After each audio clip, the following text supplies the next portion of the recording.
Hello बच्चों, कैसे हो? तुमने मेरी वीडियो देखी होगी। मैं एक मैथ्स और साइंस का टीचर हूँ। पहले भी मेरी कुछ वीडियोस आई हुई है चैनल में। आज की क्लास में हम 12th क्लास की मैथ्स से रिलेटेड कुछ इंपॉर्टेंट एमसीक्यूज करेंगे। इनफैक्ट आने वाली हर क्लास में मैं मोस्टली हर एक चैप्टर का इंपॉर्टेंट एमसीक्यूज करवाऊंगा जो तुम्हें बोर्ड एग्जाम में काम आए। आज हम 12th क्लास का फर्स्ट चैप्टर जो तुम्हारे स्कूल में मोस्टली या फिर ट्यूशन सेंटर्स में ऑलमोस्ट खत्म हो जाता है या फिर स्टार्ट होता है, दैट इज मैट्रिसेस चैप्टर। तो आज हम मैट्रिसेस चैप्टर के कुछ इंपॉर्टेंट एमसीक्यूज करेंगे।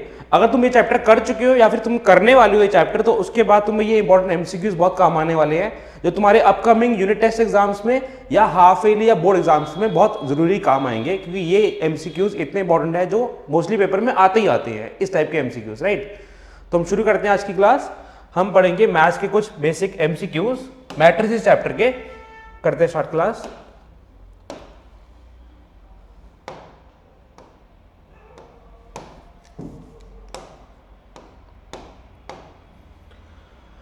ओके, मैं अब अपनी आने वाली हर क्लास में नॉर्मल टॉपिक तो पढ़ाता ही हूं, बट कुछ चैप्टर्स के मैथ्स और फिजिक्स में और 9th-10th का मैथ्स और साइंस में important MCQs, assertion, reason, case study discuss करूंगा। तो तुम मेरी वीडियोस को जरूर देखना और चैनल को भी सब्सक्राइब कर लेना, ठीक है। शुरू करते हैं हम एक एमसीक्यू आज का।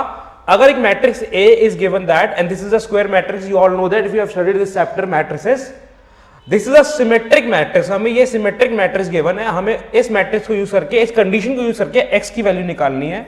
सो if we are given that ये A एक सिमेट्रिक मैट्रिक्स है, तो सिमेट्रिक मैट्रिक्स की क्या कंडीशन होती है कि matrix is equal to matrix का ट्रांसपोज, राइट। सिमेट्रिक मैट्रिक्स क्या होता है? मैट्रिक्स का ट्रांसपोज इक्वल टू मैट्रिक्स। अगर मैं इन दोनों की इक्वेशन को सॉल्व करूं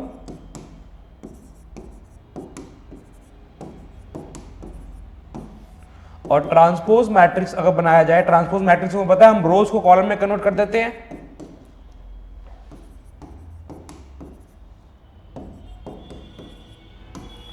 तो अगर ये दोनों मैट्रिक्स आपस में इक्वल है, बिकॉज हमें बोला गया कि A is a symmetric matrix, तो कंपैरिजन करके अपने आप निकल जाएगा। If you compare the second element A22 of both the matrix A12 element, if I am comparing A12 element is this and A21 element is this, दोनों same है, तो इससे हम x की वैल्यू निकाल सकते हैं। अब यहां पर सॉल्व कर लेना, x की वैल्यू तुम्हारी आ जाएगी -4। तो this is the correct answer. Okay, moving towards next question now.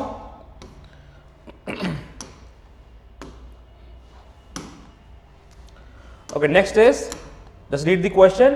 If A and B are symmetric matrices, अगर A और B symmetric matrix है, यानी A equal to A transpose and B also equal to B transpose, because दोनों ही symmetric matrix है of same order and they are having same order. Same order का मतलब अगर matrix का multiplication है तो वो भी पॉसिबल है और एडिशन सब्ट्रैक्शन भी हो सकती है अगर सेम ऑर्डर का मैट्रिक्स है तो। देन ए बी, हम इन चारों ऑप्शन में कौन सा ऑप्शन करेक्ट है वो चेक करने के लिए मैं हर एक ऑप्शन को सॉल्व करूंगा यहाँ पर, ठीक है। पहला हमें प्रूफ क्या करना है? A B is a symmetric matrix. तो हम फर्स्ट पार्ट के लिए टू प्रूव लिखते हैं कि हमें ये प्रूफ करना है कि ए बी हमारा एक सिमेट्रिक मैट्रिक्स है। तो सिमेट्रिक मैट्रिक्स का मतलब क्या हुआ कि ए बी का होल ट्रांसपोज किसके इक्वल होगा? ए बी के ही इक्वल आना चाहिए। तो लेट अस डू दैट। हम एलएचएस सॉल्व करते हैं। एलएचएस में क्या बोला गया है कि अगर मैं ए बी का ट्रांसपोज करूं तो वो ए बी मैट्रिक्स के इक्वल आए। तो एलएचएस सॉल्व करते हैं। तो ए बी का होल ट्रांसपोज अगर मैं करूं तो तुम लोगों को पता है ये चीज, इसका मतलब होता है B transpose into A transpose, right. ये पढ़ा होगा तुम लोगों ने मैट्रिक्स चैप्टर में। सो बी ट्रांसपोज जो है वो बी के इक्वल है और ए ट्रांसपोज जो है वो ए के इक्वल है। सो ए बी का होल ट्रांसपोज ए बी के इक्वल नहीं आया, बी ए के इक्वल आया। और ए बी और बी ए तो मोस्टली इक्वल नहीं होते, because matrix multiplication mostly competitive नहीं होती है, तुम लोगों को पता है ये चीज। तो फर्स्ट ऑप्शन हमारा इनकरेक्ट हो गया, राइट। इसी तरीके से हम हर एक ऑप्शन को प्रूफ करके और चेक करेंगे कि कौन सा ऑप्शन करेक्ट है, जो ऑप्शन करेक्ट होगा वो मार्क कर देंगे। नेक्स्ट पार्ट क्या बोला गया है कि a minus B is a skew symmetric matrix. So to prove that a minus B is a skew symmetric matrix. Skew symmetric matrix का मतलब वो होता है कि अगर मैं इसका ट्रांसपोज करूं तो वो ऑपोजिट ऑफ a माइनस, यानी उसका नेगेटिव के इक्वल हो, that is equal to b minus a। तो ये हमें प्रूफ करना है। सो हम LHS लेते हैं, a माइनस बी का whole transpose that is equal to a transpose minus b transpose. Property transpose की तुमने पढ़ी हुई है, एडिशन सब्ट्रैक्शन में सबका अलग ट्रांसपोज आ जाता है, और वो क्या हो जाएगा a माइनस बी, क्योंकि a ट्रांसपोज a के इक्वल है, b ट्रांसपोज b के इक्वल है। So that is equal to a minus b but not equal to b minus a। a minus B is not equal to b minus understandable already. तो second option भी हमारा incorrect हो गया, उसका वो skew symmetric नहीं बना। Okay, ऐसे ही हम टू प्रूफ करेंगे third option, A B plus B A is a symmetric matrix, ये प्रूफ करना है हमें। तो A B plus B A अगर सिमेट्रिक मैट्रिक्स मुझे प्रूफ करना है तो उसका कंडीशन क्या बनी, इसका होल ट्रांसपोज किसके इक्वल होगा, ए बी प्लस बी ए के ही इक्वल होगा, बिकॉज सिमेट्रिक का मतलब ट्रांसपोज करके सेम मैट्रिक्स बन जाए। अब हम सॉल्व करते हैं एलएचएस को आरएचएस को अलग अलग। एलएचएस सॉल्व किया तो मुझे आंसर ये चाहिए, राइट। कैसे निकालेंगे, देखो ट्रांसपोज की प्रॉपर्टी, कोई दो मैट्रिक्स आपस में ऐड हो रहा है तो उनका ट्रांसपोज अलग अलग हो जाएगा, इसका ट्रांसपोज प्लस इसका ट्रांसपोज, राइट।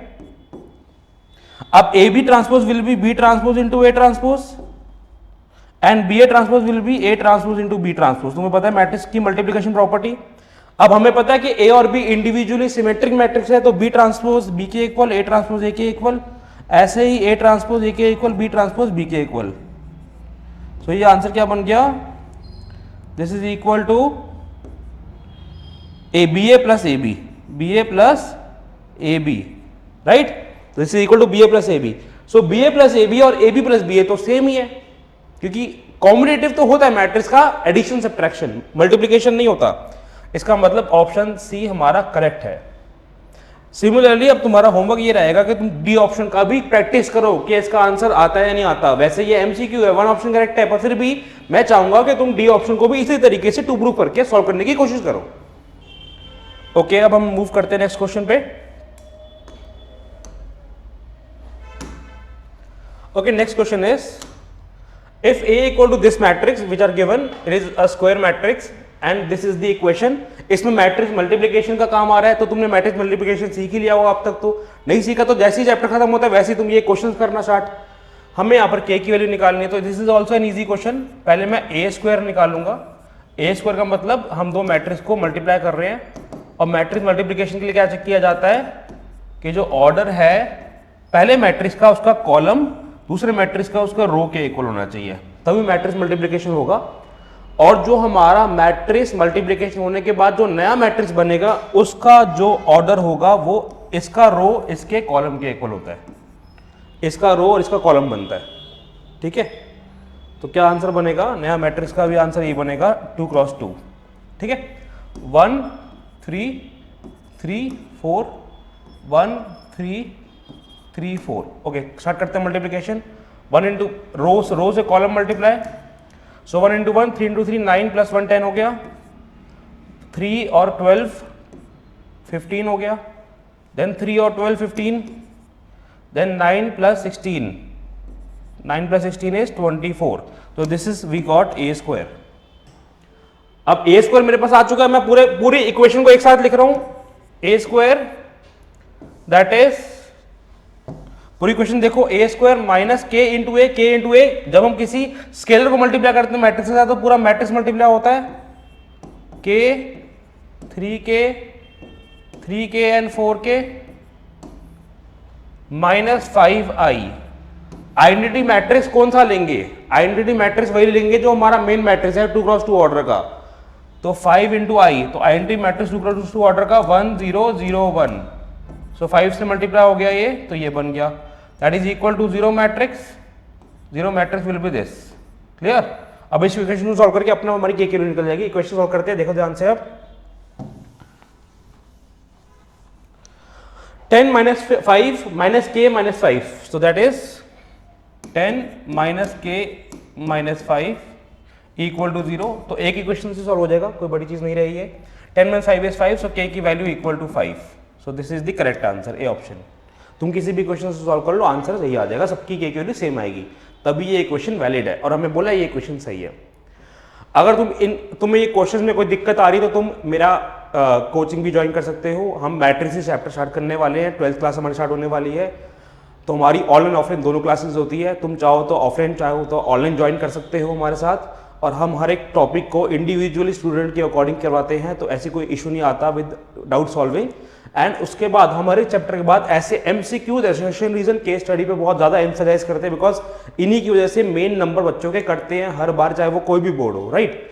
अगर तुमको मेरी वीडियो पसंद आई तो तुम मेरे चैनल सब्सक्राइब कर सकते हो। नेक्स्ट वीडियो में मिलते हैं जल्दी से जल्दी। Okay, good bye.